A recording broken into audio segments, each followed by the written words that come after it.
Hello everyone, welcome to my channel online GS by Diwakar. इस video में हम लोग क्लाइमेटोलॉजी के प्रैक्टिस सेट को सॉल्व करेंगे। कल आपने क्लाइमेटोलॉजी का फर्स्ट प्रैक्टिस सेट देखा और इसमें हम लोग 2018 जो आपका जुलाई और दिसंबर हुआ है वहाँ से जो क्लाइमेटोलॉजी के प्रश्न आए हैं, केवल क्लाइमेटोलॉजी का, उसको यहाँ पे सॉल्व करेंगे। ये पूरी क्लाइमेटोलॉजी हम डिटेल में सॉल्व करेंगे, जिससे पूरा थ्योरी आपका रिवीजन यहाँ पे थ्योरी का हो जाएगा।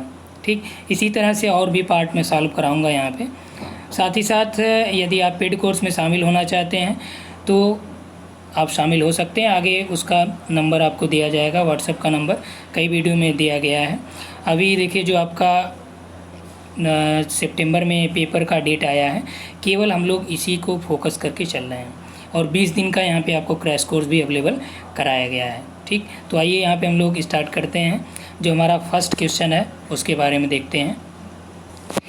तो यहाँ पे पहला प्रश्न जो दिया गया है कि निम्न कथनों में से दिए गए कथन में कौन सा एक, देखिए कथन और कारक या तर्क के बारे में पूछा है। दिया है कि विषुव के दौरान पृथ्वी में सभी स्थानों पर प्रकाश युक्त दिन की अवधि 12 घंटे होती है। ठीक, पहला स्टेटमेंट है। दूसरा तर्क जो दिया है स्टेटमेंट पे कि प्रकाश की चमक का जो घेरा है सीधे ध्रुव से होकर जाती है और इस प्रकार मध्य में अक्षांश रेखाओं को ये विभाजित करती है। ठीक, तो यहाँ पे देखिए कि विषुव के दौरान पृथ्वी में सभी स्थानों पर प्रकाश युक्त दिन की अवधि क्या होती है, 12 घंटे होती है ड्यूरिंग एन इक्विनॉक्स। ध्यान दीजिएगा, यदि आप विषुव नहीं समझ पा रहे हैं तो इसका मतलब इक्विनॉक्स होता है, आप समझ पाएंगे इंग्लिश में, क्योंकि कुछ टर्म ज्योग्राफी के हिंदी में बहुत टफ होते हैं, कठिन होते हैं। प्रकाश की चमक का घेरा सीधे ध्रुव से होकर जाती है और इस प्रकार मध्य में अक्षांश रेखाओं को विभाजित करती है। तो यहाँ पे देखिए जो इसका कारण का जो तर्क दिया है ये आपका सही दिया है कि विषुव के समय सूर्य पृथ्वी के विषुवत रेखा पर स्थित होता है और यह तिथि क्या होती है, 21 मार्च और 23 सितंबर होती है। इस समय सूर्य का प्रकाश पृथ्वी के 2 बराबर भागों में डिवाइड हो जाता है। इस समय पृथ्वी में सभी स्थानों पर क्या होता है, प्रकाश युक्त दिन होता है और अवधि क्या होती है, 12 घंटे की होती है। और जो आपका तर्क भी दिया कि प्रकाश का घेरा जो है ये चमक का घेरा सीधे ध्रुव से होकर जाती है। ठीक, तो यहाँ पे आपका जो असर्शन है वो रीजन दोनों सही हैं और ये आपका जो रीजन है ये असर्शन की सही व्याख्या भी कर रहा है, तो इसलिए राइट आंसर इज़ 1। नेक्स्ट है कि जल निकायों से वाष्पन भूतल की तुलना में, दूसरा प्रश्न है यहाँ पे कि जल निकायों से वाष्पन भूतल की तुलना में अधिक होता है, स्टेटमेंट है। ध्यान दीजिएगा कि जल निकायों से जो वाष्पन होता है यानी कि झील नदी से जो वाष्पन होगा, कह रहा है कि भूतल की तुलना में, यानी कि जो पृथ्वी है या सरफेस है या स्थल भाग हैं उसकी तुलना में अधिक होता है। बात सही है। ठीक, अब कह रहा है रीजन क्या दे रहा है यहाँ पे कि जल के वाष्पन के लिए ऊर्जा की आवश्यकता नहीं होती है। अब भाई यहाँ पे देखिए कि जल के वाष्पन के लिए क्या होता है, बिना सनलाइट के वाष्पन होगा ही नहीं। ठीक, तो ऊर्जा की आवश्यकता होगी कि नहीं होगी, इसलिए ये वाला तो डायरेक्ट गलत दे दिया कि आवश्यकता नहीं होती वाष्पन के लिए, बिना उष्मा के वो वाष्पित ही नहीं होगा। तो जल निकाय में वाष्पन भूतल की तुलना में ज़्यादा होता है, सही बात है। समुद्र में मान लीजिए जो या झील उल में जितना आपका वाष्पन होता है उतना कि आपके जो सड़क मार्ग हो गए या शहरों में या स्थल भागों पे होगा, नहीं होगा ना। ठीक, इसलिए आपका यहाँ पे जो है वो असर्शन सही है और आर गलत है, यानी कि थर्ड वाला राइट आंसर है। ठीक, नेक्स्ट प्रश्न है, वायु में नमी की कम मात्रा से ऊंचे झंझावाती बादल निर्मित होते हैं। वायु में नमी की कम मात्रा से ऊंचे झंझावत वाले बादल निर्मित होते हैं। ठीक, तो ये आपका क्या होता है कि वायु में नमी की कम मात्रा रहेगी तो ऊंचे झंझावत वाले बादल निर्मित होंगे, असर्शन कह रहा है। जबकि तर्क क्या दे रहा है कि भूमध्य रेखा से ध्रुवों की ओर जाने पर, ठीक, ऊर्जा का जो अंतरण है वो वाष्पन और संघनन के माध्यम से होता है। ठीक, तो ये क्या है, ये बात सही है। ठीक, तो यहाँ पे कह रहा है कि वायु में नमी की कम मात्रा, जब भाई नमी की कम मात्रा होगी तो संघनित वो हो ही नहीं पाएगा उतना ज़्यादा, बादल उतना निर्मित ही नहीं हो पाएगा। जबकि झंझावती बादल की बात की जा रही है, यानी कि स्टॉर्म क्लाउड तभी बनेगा जब नमी की मात्रा अधिकतम होगी। तो ये वाला स्टेटमेंट आपका रॉन्ग हो गया, ये वाला स्टेटमेंट आपका यानी तर्क सही दिया गया है। तो इसमें आपका जो सही उत्तर हो जाएगा ए आपका गलत है, आर आपका सही है। ठीक, नेक्स्ट आइए, मेघ निर्माण की प्रक्रिया का बढ़ते क्रम में सही क्रम बताया। अब देखिए ये आपके सिलेबस में है नहीं, फिर भी पूछा गया, हमने इस पर एक वीडियो आपको दिया था।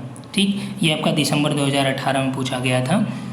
तो जो यहाँ पे मेघ के बनने की जो प्रक्रिया है, मेघ निर्माण की प्रक्रिया, ये बढ़ते क्रम में कह रहा है, यानी नीचे से ऊपर तक। तो सबसे नीचे का जो है वो क्या होता है, वह आपका स्तरीय यानी स्टेटस होता है। स्टेटस के बाद क्यूमुलस होता है, फिर आपका अल्टो क्यूमुलस होता है, उसके बाद सीरो स्टेटस होता है, यानी सीरस होता है, फिर सीरो स्टेटस। तो वहाँ पे हमने वीडियो आपको इसको भेजा था, वहाँ से आप लोग देख लीजिएगा जो लोग पेड ग्रुप में हैं। ठीक, वहाँ पे हमने स्पेशली इसीलिए भेजा था। ठीक, यदि ना समझ में आएगा तो फिर बताइएगा, उसके लिए अलग से ही आपको बना दिया जाएगा। फ़िलहाल अभी जो आपके पास टाइम है, बहुत कम टाइम बचा है, तो इस टाइम में आपको नई चीज़ें पढ़ने की आवश्यकता नहीं है। यहाँ पे जो चीज़ें बताई जा रही है उसको, और जो आपको बताई गई है उसको, यानी जो आपको वीडियो दिए गए हैं, मटेरियल दिए गए हैं, आप उसको देखिए। बस जो यहाँ पे बताया जा रहा है टॉपिक टू टॉपिक हम लोग बात करेंगे। आगे जैसे जैसे ही आपका ये मंथ ख़त्म होता है, सितंबर से क्या होगा कि एकदम आपका जो इम्पोर्टेंट पॉइंट्स हैं यूजीसी के, जहाँ से संभावित है प्रश्न, उन सभी के नोट्स आपको वहाँ पे प्रोवाइड कराए जाएंगे 1 सितंबर से। ठीक, तो इसलिए आपको बहुत ज़्यादा चिंता करने की आवश्यकता नहीं है। अब देखिए यहाँ पे जो नेक्स्ट प्रश्न है हमारे पास, ये दिया है कि जल की बूंदों का आकार और उसका वेग। ठीक, अब ये देखिए बहुत वाहियात टाइप का प्रश्न है, और ये कभी इस तरह से पूछा नहीं जाता, इसलिए आपको ये मिल नहीं पाएगा, फिर भी देख लीजिए। ठीक, तो यहाँ पे इन्होंने कर रखा है कि वर्षा की बड़ी बूंदें, फुहार बूंदें, बड़ी मेघ बिंदु, विशिष्ट वर्षा की बूंदें। ठीक, इन सभी को मिलाना है। सबसे पहले तो हम लोग ये जान लें कि जो फुहार होता है, ठीक, तो फुहार वो या ड्रिजल्ड जो ड्रॉप्स होते हैं वो किसके रेंज में होते हैं, यहाँ पे आपका 7 के आसपास, वो 7 किलोमीटर प्रति घंटा उनका वेग होता है, तो कुछ छोटे छोटे होते हैं वो। ठीक, उसके बाद सबसे ज़्यादा वेग किसका होगा, किलोमीटर प्रति घंटा हम देखिए वेलोसिटी की बात की गई, तो जो बड़ी बूंदें होंगी उनका वेग ज़्यादा होगा। यहाँ पे ट्रिक समझिए, जो बड़ी बूंदें होंगी उनका वेग क्या होगा, ज़्यादा होगा। तो यहाँ पे आपको क्या देखना है कि लार्ज रेन ड्रॉप लिखा भी है, वर्षा की बड़ी बूंदें, तो जब बड़ी बूंद है तो भारी होगी।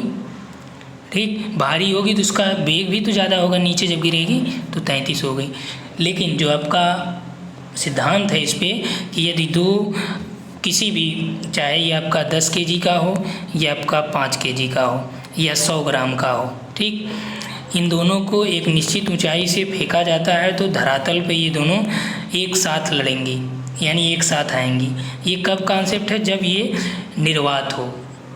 लेकिन जब वायु आदि घर्षण वहाँ पे उत्पन्न कर देता है, तब जो भारी वाला है ये जल्दी नीचे आएगा, जो हल्का वाला है ये लेट आएगा, क्योंकि इसका जो प्रतिक्रिया बल है वो भार के तुलना में कमज़ोर पड़ जाता है। यानी कि इधर आपका आर काम करता है, इधर आपका mg उसका भार है, तो ये जो है इससे भारी है चूँकि, तो प्रतिक्रिया बल उतना लग नहीं पाता, इसलिए ये नीचे तेज़ से चली आती है।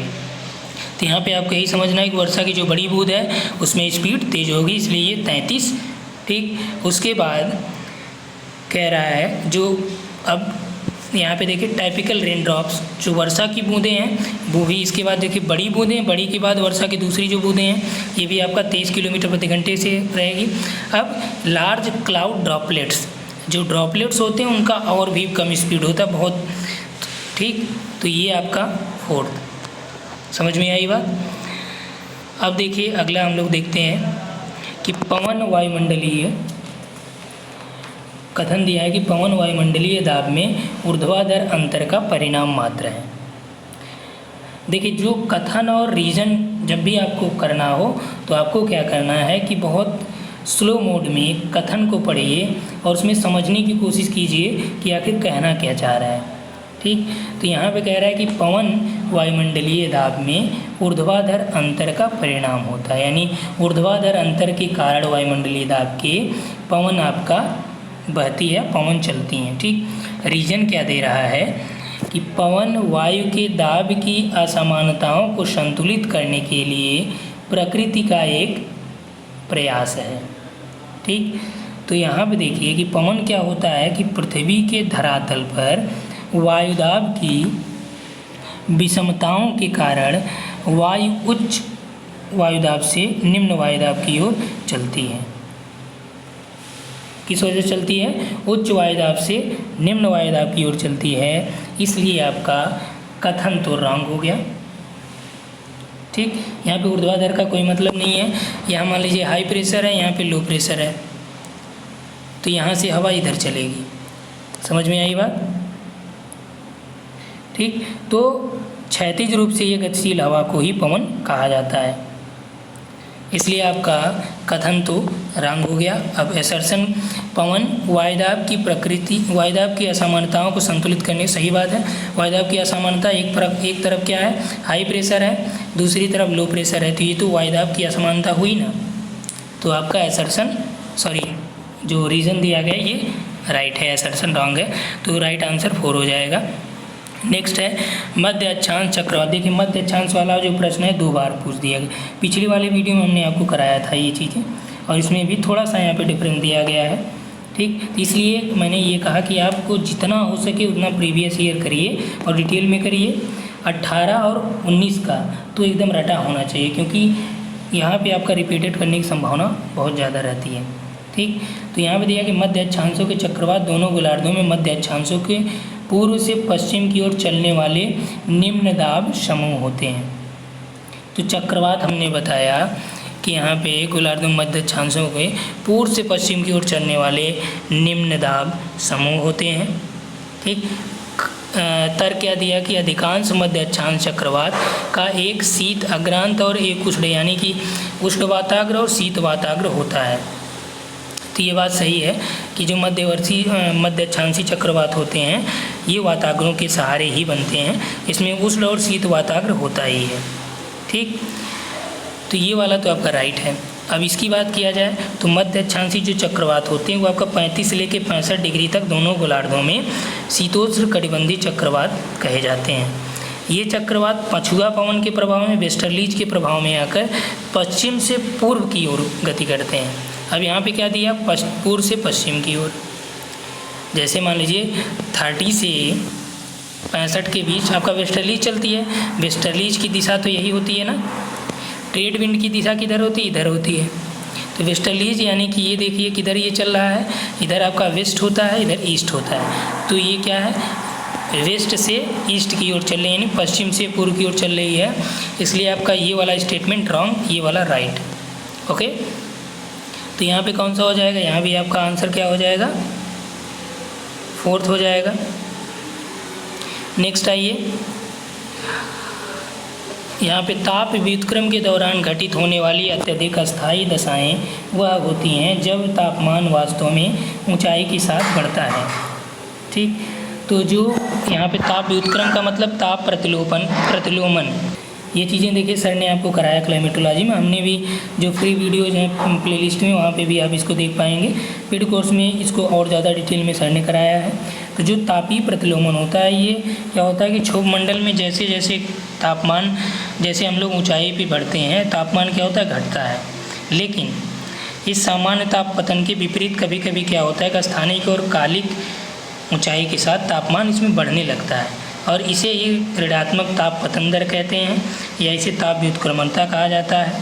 ठीक, तो ताप व्युत्क्रम के दौरान घटित होने वाली अत्यधिक अस्थायी दशाएं वह होती हैं जब तापमान वास्तव में ऊंचाई के साथ बढ़ता है। ठीक, ये बात क्या है? सही है, जब ऊंचाई के साथ बढ़े तभी तो तापीय प्रतिलोमन होगा। रीजन देखिए कि ताप व्युत्क्रम से अधिक ऊर्ध्ववायु गमन होता है।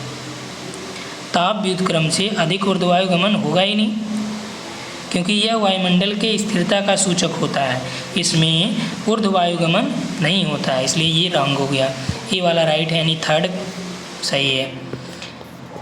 ठीक, अगला प्रश्न देखिए यहाँ पे 9वां प्रश्न है, वायुराशि की स्थिरता या अस्थिरता की डिग्री के निर्धारण के लिए किस उपकरण का उपयोग किया जाता है।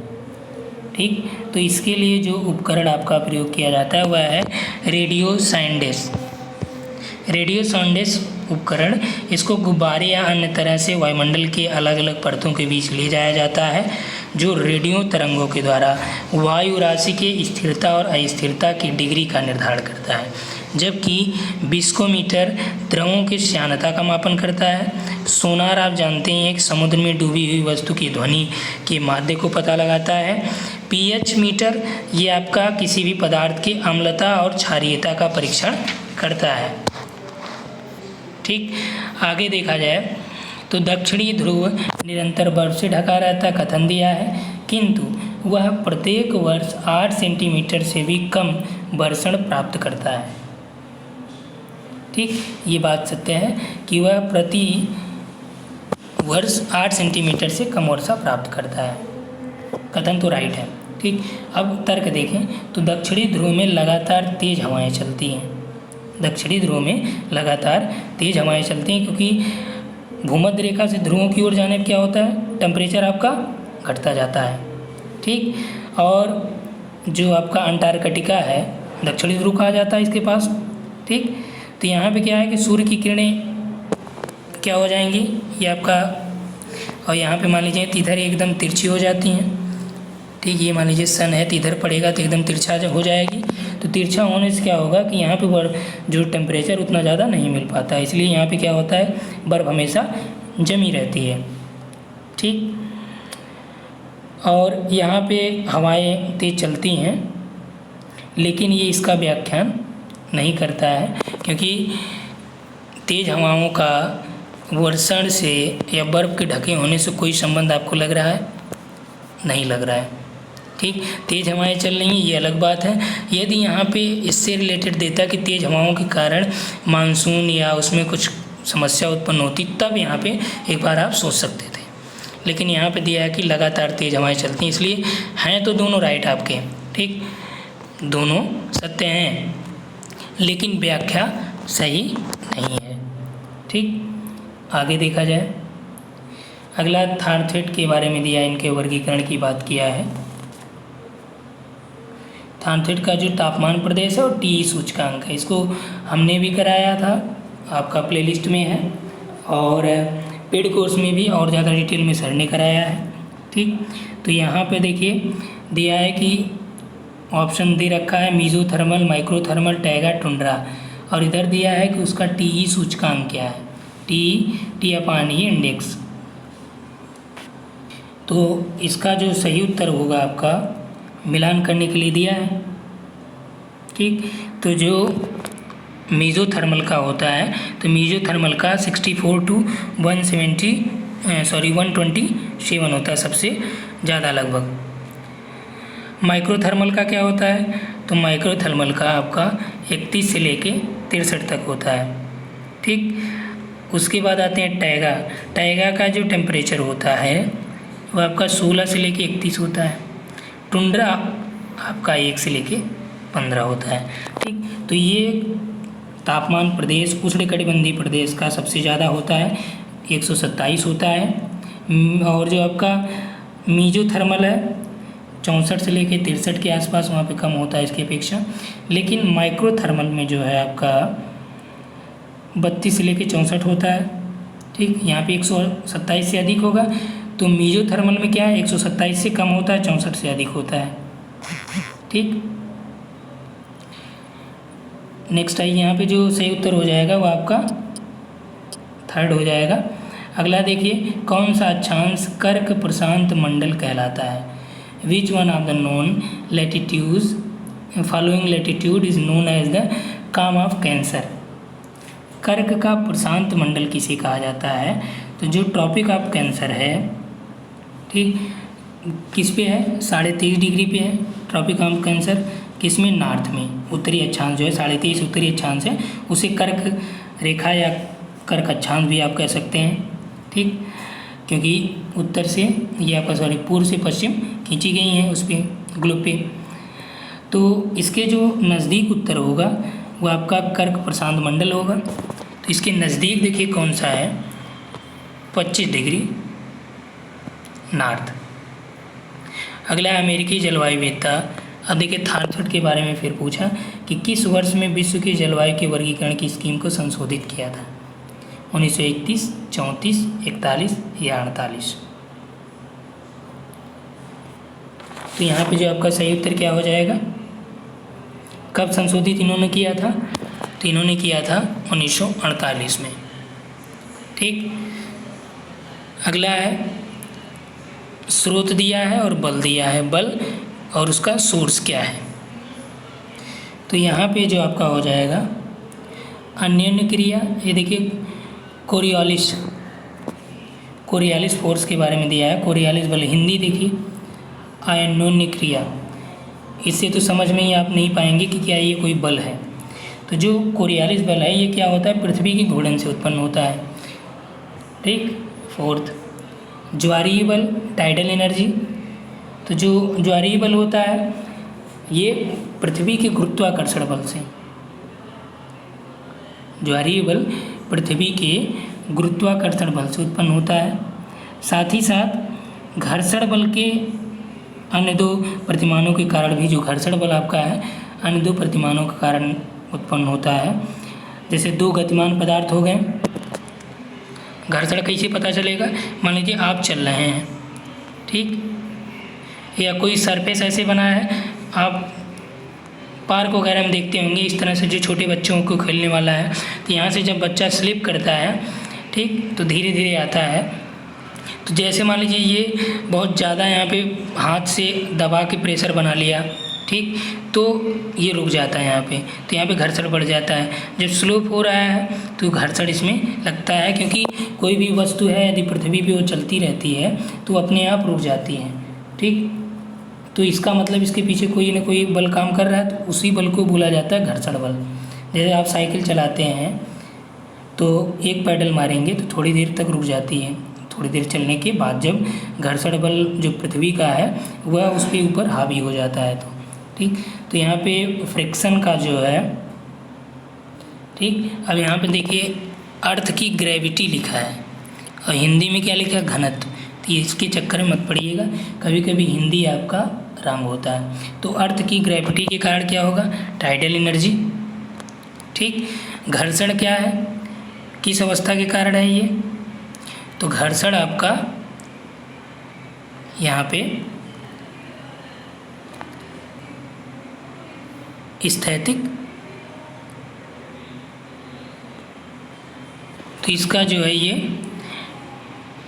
घर्षण आपका स्टैटिक स्टेट को प्रदर्शित करेगा, जबकि प्रतिरोधक ये आपका स्थलाकृतिक भिन्नता यानी टोपोग्राफिक डिफरेंसेस को। नेक्स्ट आइए, प्रोसेस दिया है, आउटकम दिया है, यानी किस प्रोसेस से क्या परिणाम निकलता है। ठीक, डिकम्पोजिशन अपघटन किसके द्वारा होता है, तो अपघटन के परिणाम स्वरूप क्या निकलता है, तो मीथेन निकलती है, डिकम्पोज होकर कोई भी है तो मीथेन, अमोनिया, हाइड्रोजन सल्फाइड आदि गैसें निकलती हैं। ठीक, श्वसन वाष्पोत्सर्जन आपका ये वाटर वेपर जलवाष्प होता है। रेस्पायरेशन में क्या होता है, ठीक, रेस्पायरेशन है और प्रकाश संश्लेषण है। तो प्रकाश संश्लेषण में परिणाम कह रहा आउटकम, तो फोटोसिंथेसिस का जो आउटकम होता है वो ऑक्सीजन होता है, श्वसन का जो आउटकम होता है वो CO2 होता है, कार्बन डाइऑक्साइड। इसको समझना है, ये समझ लीजिएगा। ठीक, आउटकम परिणाम की बात कर रहा है। निम्नलिखित में से स्वमंडल यानी होमोस्फीयर में सापेक्षित रूप से अक्रिय नाइट्रोजन के विशाल भंडार का जो मेन सोर्स है वो क्या है, यानी जो नाइट्रोजन गैस है उसका जो मेन सोर्स है वो क्या है होमोस्फीयर में। तो जो उसका मेन सोर्स है होमोस्फीयर में वोल्केनो एक्टिविटीज़ है, फॉसिल फ्यूल बर्निंग है, एसिड रेन है, ग्लोबल वार्मिंग है। तो क्या है वो वोल्केनिक एक्टिविटीज़। ठीक, वोल्केनिक एक्टिविटीज़ में आपका जो नाइट्रोजन कि विशाल भंडार का ये सोर्स होता है वोल्केनिक गतिविधियाँ। नेक्स्ट आता है वर्ष 1750 के बाद वायुमंडल में कार्बन डाइऑक्साइड की वृद्धि के संबंध में कौन सा प्रतिशत वर्ग सही रहा है। अब देखिए कुछ ऐसे प्रश्न दे देंगे जो आप कर भी नहीं सकते और ये प्रश्न बनाने वाले जो पेपर सेटर हैं ये खुद इसीलिए देते हैं कि आप कर ना पाएँ। क्योंकि एक पूछा गया था 1992 के दौरान रियो डी जेनेरियो में जो यूएन सम्मेलन हुआ था उसकी अध्यक्षता किसने की थी, 1992। सोचिए, तो ये वो लोग क्या करते हैं, इसको इसलिए देते हैं कि आप कर ही ना पाएँ। कुछ प्रश्न ऐसे होते हैं जो आप नहीं कर पाएंगे, तो इसके लिए आपको थोड़ा सा बैक जाके देखना पड़ेगा। तो यहाँ पे देखिए जो प्रतिशत वर्ग था कौन सा सही था कार्बन डाइऑक्साइड का 1750 के बाद से, तो इसमें जो आपका 30% प्लस। उसके बाद ITCZ का स्थानांतरण भूमि की अपेक्षा समुद्र पर अधिक होता है। रीजन दिया है कि भूमि की सतह जलाशयों की तुलना में अधिक गर्म हो जाती है। तो जो ITCZ का स्थानांतरण है भूमि की अपेक्षा समुद्र पर कम होता है, अधिक नहीं बल्कि ये कम होता है। ठीक, तो इसलिए आपका ये रॉन्ग हो गया। और दिया है कि भूमि की सतह जलाशयों की तुलना में अधिक गर्म हो जाती है, तो बात सही है क्योंकि स्थल भाग है, स्थल भाग जल्दी गर्म होता है और जल्दी ठंडा होता है, जबकि जल भाग क्या होता है, लेट से गर्म होता है और लेट से ठंडा होता है। तो आपका रीजन सही है। ठीक, ए तो इसमें 4th आंसर हो जाएगा। अगला है गैसों को मिलान करना, तो आसान सा ये है। नाइट्रोजन का क्या है 78, ऑक्सीजन आपका 21, आर्गन आपका है 0.93, कार्बन डाइऑक्साइड ये आपका 0.039। ठीक, उसके बाद आते हैं कथन में दक्षिणी गोलार्ध का अधोध्रुवीय निम्न दाब करीब करीब सतत है, यानी उसमें कंटिन्यूटी है, लगातार है। वो किसका, दक्षिणी गोलार्ध का जो अधोध्रुवीय निम्न दाब है। ठीक, और उसके बाद रीजन क्या दे रहा है कि दक्षिणी गोलार्ध में उत्तरी की तुलना में भूखंड कम है। बात सही है क्योंकि दक्षिणी गोलार्ध में भूखंड कम है, उत्तरी गोलार्ध में जो महाद्वीप वगैरह आप देखते हैं ज़्यादा हैं। तो ये वाला तो राइट है। दक्षिणी गोलार्ध का अधोध्रुवीय निम्न दाब करीब करीब लगभग कंटिन्यूअस है, तो बात सही क्योंकि यहाँ पे क्या है आपका दक्षिणी गोलार्ध में जब स्थल भाग कम हो जाएंगे तो केवल जल है, तो सरफेस पे लगभग आपका जो वाटर सरफेस है उस पर लगभग समान ही रहेगा। ठीक, तो इसका आपका ये रीजन भी सही है और कथन भी सही है और उसका सही व्याख्या भी कर रहा है, तो इसलिए 1 राइट आंसर हो जाएगा। अब देखिए पृथ्वी की सतह से दूरी के संदर्भ में निम्न में से कौन सा प्रतिशत भूमि उच्च यानी अपोजी की अपेक्षा चंद्रमा की पेरिगी के लिए सही है। तो यहाँ पे जो आपका अपोजी और पेरिगी की बात कर रहा है, तो ये है कि जिस तरह से पृथ्वी सूर्य के चारों ओर क्या होता है दीर्घवृत्ताकार कक्षा में चक्कर लगाती, किसने बताया था, तो कापरनिकस का जो सिद्धांत था, केपलर का नियम है 3rd वाला। ठीक, तो चंद्रमा भी उसी तरह से पृथ्वी के चारों ओर दीर्घवृत्ताकार में करती है, चक्कर लगाती है। ठीक, और इस तरह से जब ये पृथ्वी का चक्कर लगाएगी चंद्रमा, तो जाहिर सी बात है सूर्य का भी चक्कर लगाएगी, तो इसलिए कहा ये भी जाएगा कि सूर्य का चक्कर चंद्रमा भी लगाती है। ठीक, कभी कभी क्या है कि जब ये नज़दीक आ जाता है पृथ्वी के और कभी कभी क्या होता है दूर जाता है। जब नज़दीक आता है तब उसे क्या बोला जाता है, पेरिगी की दशा बोली जाती है। जब दूर जाता है तो उसे अपोजी बोला जाता है। ठीक, और इस कारण से क्या होता है जब नज़दीक आएगी पृथ्वी के तब गुरुत्वाकर्षण बल ज़्यादा यहाँ पे काम करेगा एक साथ, तो वहाँ पे ज्वार क्या हो जाएंगे, ऊंचे हो जाएंगे। दूर जाएगी तो ज्वार क्या हो जाएंगे, नीचे हो जाएंगे। अब पूछ रहा है कि इन दोनों में की अपेक्षा कितना प्रतिशत ये ज़्यादा होता है। तो जो अंतर है इन दोनों का डिफरेंस है परसेंटेज का, लगभग 12% ऊंचे ज्वार यहाँ पे देखने को मिलेंगे। ठीक, तो ये आपका 21 प्रश्न था। जो यहाँ पे देखिए कि दिसंबर 2018 जुलाई 2018 यहाँ पे हमने पूरा साल किया। और यदि आप क्रैश कोर्स चाहते हैं जो 20 डेज का है, तो आप इस नंबर पे मैसेज करिएगा। ठीक, यहाँ पे फर्स्ट पेपर का भी अवेलेबल है और आपके ज्योग्राफी का भी है। ठीक, तो इस वीडियो में इतना ही। आगे इसी तरह से हम आपको जो स्टडी मटेरियल है प्रॉपर उसको प्रोवाइड कराते रहेंगे। Thanks for watching.